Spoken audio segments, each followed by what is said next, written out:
Coucou! Je vais faire un petit ajout par rapport à la vidéo d'hier soir où je vous parlais des expressions qui peuvent être perçues par les enfants comme des menaces quand nous allons, par exemple, souffler, lever les yeux au ciel ou encore froncer les sourcils.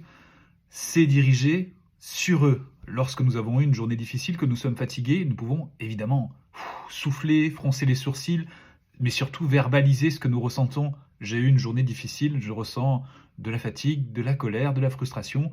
Ainsi, l'enfant n'est pas visé. C'est l'intention qui est importante et c'est surtout le fait de se rendre compte qu'indépendamment de ce que nous pouvons ressentir, nous avons des expressions automatiques qui se déclenchent, expressions automatiques qui sont souvent dues au fait que nous n'avons pas verbalisé, identifié, accueilli nos émotions au fil de l'eau. C'est là où réside l'entraînement et surtout les signaux que nous envoyons. Et cette prise de conscience, nous pouvons l'avoir si nous parvenons à switcher, c'est-à-dire nous mettre à la place de l'enfant et nous dire « Ok, quand je regarde ceci, je ressens quoi ?» Et cela nous permet à nous aussi de pouvoir mettre en place non pas des outils de refoulement, mais au contraire des outils d'accueil et d'expression des émotions. Parce que toutes les émotions sont légitimes, ça c'est ok. En revanche, l'expression des émotions, et c'est d'ailleurs ce que nous attendons des enfants, les guider vers cette expression des émotions, peuvent être modifiées, adaptées, afin de mieux vivre ensemble.